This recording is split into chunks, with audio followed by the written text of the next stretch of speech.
If you want the hottest interviews on the block, then tune into Vellhudson. Check us out. Check this out, homie. The hottest on the block. It's the hottest interviews and the stuff don't stop. It's Vellhudson. It's Vellhudson. It's Vellhudson.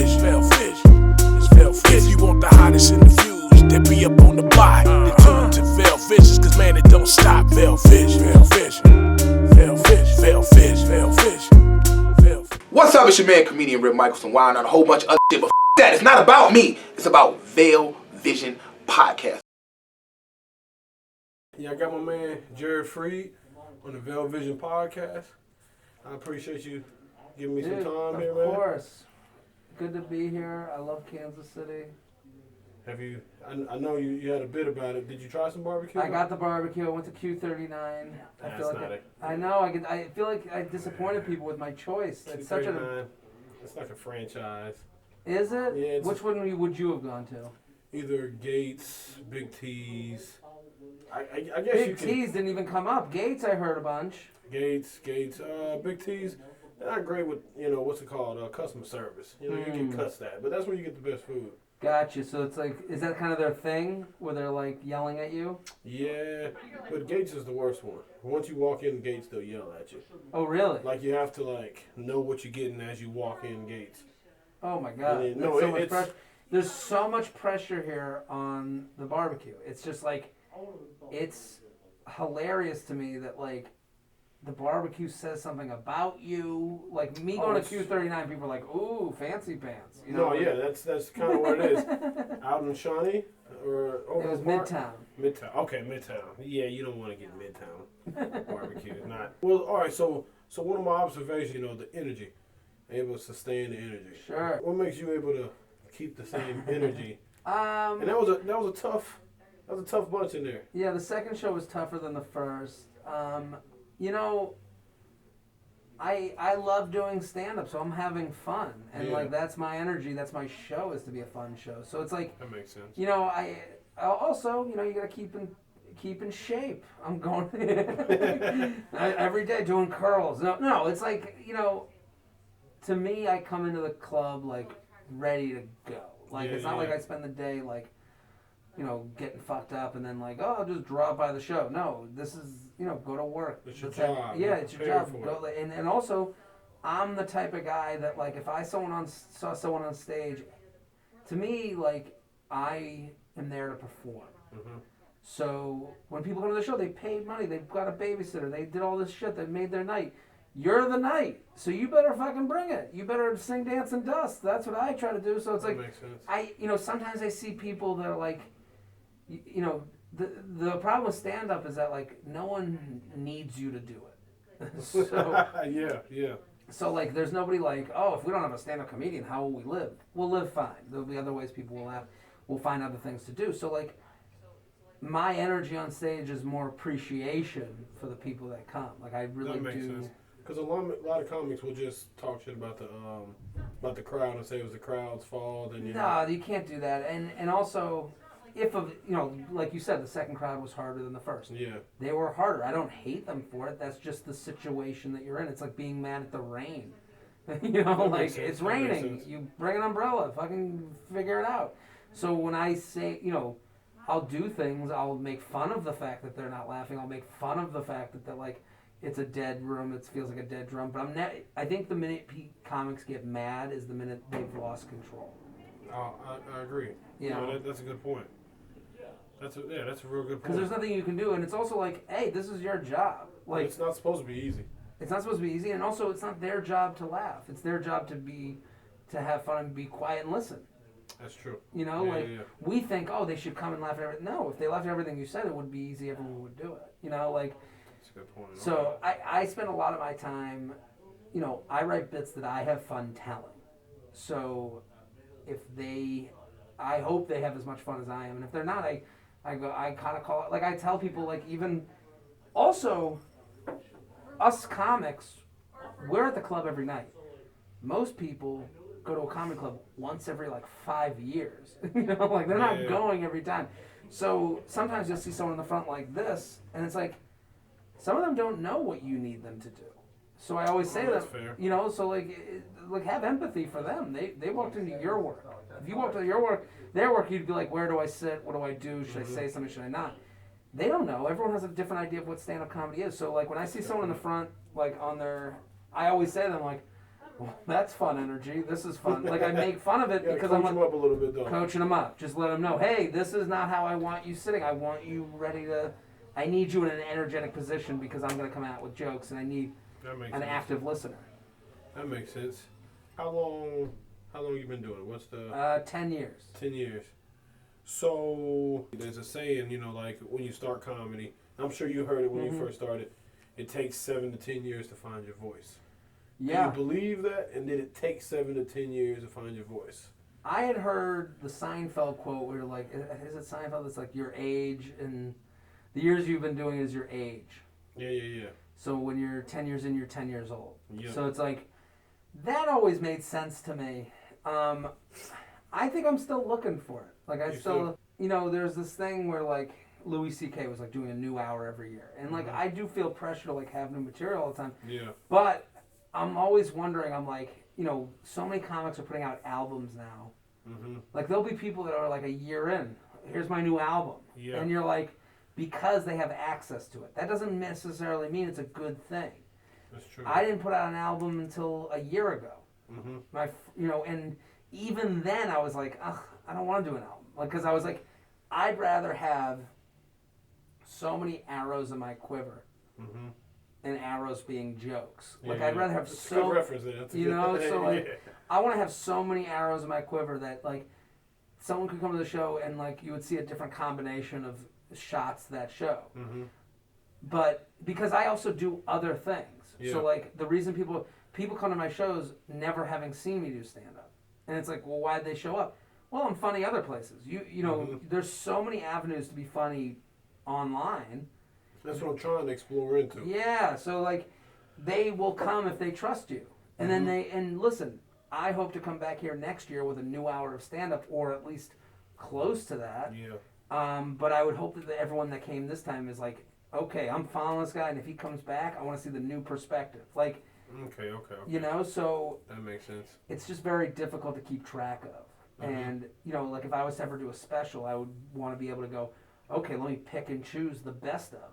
I have 3 hours of material I've never put out there. Yeah. Like, wouldn't that be great to just go, okay, from these 3 hours, I can cut it down to like my best 45. Like, That would be dope. Yeah. right? Yeah. And it's like, you know, then the goal is to have another special, and then it's like, that's why specials get worse. You know, Because like, you're just throwing stuff out there. yeah, because you go from the first one that you picked your best 45 minutes from 10 years, 12 years of work, and then they're like, okay, you got to do the next one, and now it's like a year of work, and it's your best 45 minutes from a year of work. Yeah. So that's the hard part. Like like my kind of dream as a comedian would be like to do, like I think it would be great to do a special once every like 10 years, and just like here's the best of that I've been doing for 10 years. But it's, you know, financially that's what people get used to, you know, making money from those things. And that's weird. It's 2020. We're at a time where people want more content, and then, you know, like, but as a comic, you know, the ideal is putting one out every 10 years. And, you know, we're in a time where people say you fell off, you're not doing anything. Sure. And then, you know, so that's what makes it weird. And I'm a new comic. I'm 4.5 years in. I don't know if we're counting this year. Yeah. We're counting barely. Yeah, we're counting barely. But the thing you're saying where it's like, you know, you're expected to put out so much. Like, the thing that it sucks that you have to put out a lot, but then we're lucky because there's other things you can put out.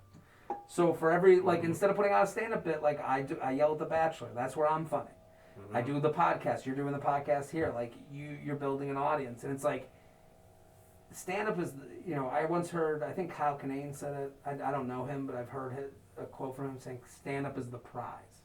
That's what you get to do if you do all the other shit. If you do the radio well, if you do your podcast well, if you get to do, if you write well, if you write all your shit, then you get to do that stage, and it's like, what a fun. That's, you know, not everyone gets to do it. That's when you win. You win that prize. See, and that's been my okay, and I guess that's a good perspective because, you know, I should have been born about 30 years ago because I just want to go tell jokes and I want to leave. Yeah. And, you know, see me next Thursday. I'll be here. That's all I want to do. But, you know, I'm trying to adjust. I'm like an old soul. I'm trying to adjust with the connecting and talking back to people and responding. But man, it's rough. Yeah, but you got to do your thing. So you got to take your, like, being an old soul is great, but like, you know, it's like when TikTok came out. TikTok comes out and everyone's like, oh, it's a bunch of young kids dancing. Yeah. And then everyone made fun of themselves. Oh, I'm the old person on TikTok. I saw TikTok. I was like, let's see what I don't know what my thing is going to be, but I'm going to do something funny. Yeah. Okay, that makes sense. My thing going to be? It doesn't, just because it is the young kid dancing thing. Mm-hmm. Facebook used to be the young kids put their spring break photos website. Now it's the old people complain website. You know, things change. There's a lot of people putting out content. Mm-hmm. There's a lot of bad content. Mm-hmm. And, you know, like what I've been cautious of, I don't know if that's good English, but what I've been cautious of is I don't want to put out too much. Mm-hmm. I don't want to put out a whole bunch of foolishness. Sure. Because a lot of people are fine with putting out foolishness. So of course. With me not wanting to put out foolishness, I end up putting out very little or nothing at all. Yeah. So that's what I'm working on now, just being more... Well, I agree with what you're saying. You got to make mistakes. Mm-hmm. You got to break a couple eggs type of thing. Yeah. You also, you know, I don't think you have to put out stuff. Like, you could be, you know, right now, everyone, like the thing with COVID, everyone's like, okay, I'm going to you got to write a script. You got to do something now that you're given this time, what are you going to do? And then some people, that's too much pressure. That's too much. Like, the thing is, like, am I doing what makes me happy and fulfilled? So, like, if putting out content online doesn't fulfill you, maybe there's another avenue. Like, when I started doing comedy, it was like, I did everything. Sketch, stand-up, improv. And I was like, and I kind of just followed the things I loved. What did I have more fun doing? Mm-hmm. And it was stand-up. Like, I didn't sit and, you know, the sketch writing, I liked it, I understood it, but it wasn't the thing that, like, filled me up. Yeah. You know, so... You know, for me, like, when I do The Bachelor and I yell at it on TV... That's fun. I get done with it, it's like doing a show. I'm like, woof! Like, I'm into it. Yeah. You know? Like, I'm like, oh, man, and then I get the response. I love the response to it. But if it didn't, I have to go, I got to drop that off. I don't need to do that. Let's find something else. Okay. So I guess a lot of people do force themselves to do something that they don't like to do because they're supposed to. You see it with these stand-up clips that people put out, and you're like, what was the clip supposed to be? Mm-hmm. You know, like, people are like, oh, well, I see people putting out stand-up clips, so I got to put them out, and I got to put the subtitles, and I got to put I got to make it look like so-and-so because theirs is doing well. Mm-hmm. But at that point, how creative are you being? Like, what's your thing? Like, maybe this wasn't the video that was meant to go out. Like, you know, or, you know, maybe your version, like, I saw someone did a video where it was like they were making fun of it. All the subtitles were just making fun of stand-up videos. I was like, that's great. Look at that creative version that person saw. Like, that's such a fun, great thing because they took that concept and put it on its head. Yeah. Okay. So you know, like that's my battle, my daily battle. Yeah, well, I get it. But also you gotta. You're 4 years into this. Like, I put out a ton of bad shit.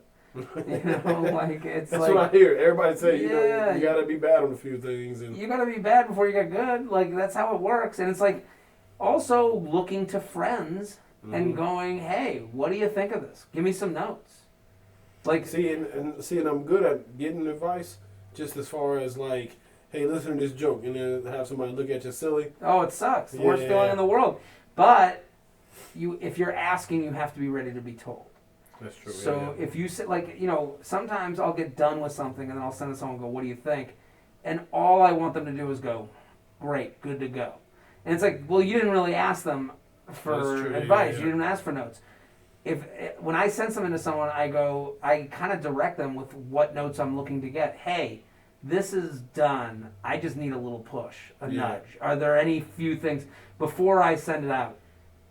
Is there one thing that you didn't get? Was it funny? Like, I just want to, you know, sometimes I'll send something to someone, I'll go, read this paragraph. Mm-hmm. That's different. Like, and again, I think the important thing with stand-up, with comedy, is finding people you trust to give feedback in a edible way. Because all you're looking to do is get better. So, listen, if you want no feedback, then good luck. Yeah. But everyone needs to look in the mirror sometimes. So, like, listen, I write this thing. I preview The Bachelor. not to go back to The Bachelor, but I do a lot of stuff with it. Yeah. I preview The Bachelor every season for Betches, which is this female media company. For Betches, Betches. okay, So, all right. Betches is a huge media company that I love working with them, and every season I do a bros rundown of The Bachelor contestants. Mm-hmm. I've been writing it for now 5, 6 seasons, whatever it is. When I write, it's like a 4,000 word thing. Like I write a lot, Yeah. and then I give, so then I'll send it to my brother, Mm-hmm. and I have to be ready to I trust my brother to look through it, and when he gets the feedback, he goes, I'm like, give me top, because I review every contestant. There's 30 of them. I go, give me top 5, bottom 5. Mm-hmm. I go, give me a top 5, bottom 5, and if you didn't understand something, flag it. Okay. So now I've directed him. Mm-hmm. Now he's someone I trust, Yeah. whose opinion I value. To me, he's the audience, Mhm. and he represents the audience. And then he's And that's your best, what is it, at heart? Your best. my best interest. He Yeah, wants me to best interest, yeah. succeed. You have to go to people that you know want you to succeed, that you trust that they want you to succeed, that will look at things from 360 degrees. Like I think having aware, rational people Mhm. in your life that can do that. Because sometimes you show something to people and they go, oh, it's great, good. And you're like, well, that's okay, That's but not what I needed. Yeah. not what I needed to hear. Or they'll go, sucks. You get those no people. Mm-hmm. No people fucking suck too. Yeah. So you get both of those people, and you have to find, and it's hard to find these people. I'm not saying this is an easy person to Yeah. find, but it's so valuable. And my motto is always, for everything, we write to edit. So just like you're saying, I don't like putting stuff online. That's fine, but you're gonna fail because you write to edit. You don't write That's a to be good way to look finished. at it. You write Write to to edit. Okay, yeah, and that's good advice to, like, say, young up and coming comic. Anybody, anything you do, you write to edit. Like my girlfriend, I'll be like, "What do you think of this joke?" She'll be like, "Ugh, I don't like it." I go, "We write to edit. What didn't you get? What didn't you like? What didn't make you laugh? That's fine. Like, this is, if you go by that motto, nothing's ever finished, Mm-hmm. and that means there's always room to grow." That makes sense. And okay, so, and you've been doing comedy for 10 years. Mm-hmm. At what point did you begin to say pop? At what point, did you go from I'm like... still waiting. Yeah. I haven't popped yet. I'm still, pursuing that. Yeah, but you're able to, seem like you have a niche I have a niche. fan, and like I said, I want to bring up probably the best looking fan base I've ever seen. A lot of beautiful women A coming lot to of the show. beautiful women. Homo, it's 2020. Good looking guys. Beautiful men, beautiful women, they all And are very nice. There's not a lot of shows where you see people with bottles Oh and yeah. wine glasses. I've almost never seen that. They're a classy bunch. I love the people that come to my shows. I've always went to places to write or put out content that I would look at. So places that I go and read, and places that I think are funny, or people that I would hang out with that would think it's funny. I always try to find places to put my stuff out, That makes because sense. the audience. So it didn't just happen by chance, is what you're saying. No, nothing does. Yeah. I'm very lucky, but I'm also not one of those people that had their breakthrough moment. I didn't have so and so saw me. I've just kind of had a steady, climb of just acquiring more eyes. That's always been my goal. Write, acquire more people, get your stuff in front of more people. Where can I find a stage with 1,000 seats? Where can I find a stage with 1,000,000 seats? Where can I find a stage? Okay. And stages exist in everything. Online, this stage, a theater stage. Where can I be that more people can see me? Also, that comes with failure. More people are going to see you fail. More people are going to think you're not funny. But where can I go that I can kind of take people over to me, to Jared's Land, to J Trainville, and kind of spend time on my channel? And that's, the goal. That makes sense. Because, most comics are just looking at it from I just got to be funnier than everybody on the show. Or I just have to be funny, the funniest person in the city, rather than expanding. And well, there's room for everybody. Mm-hmm. So I understand that mentality. I've had that mentality, but I think it's a mistake. I think the funniest person on the show did they do old stuff? Like, did they do stuff that they've been doing again and again for 5 years? Mm-hmm.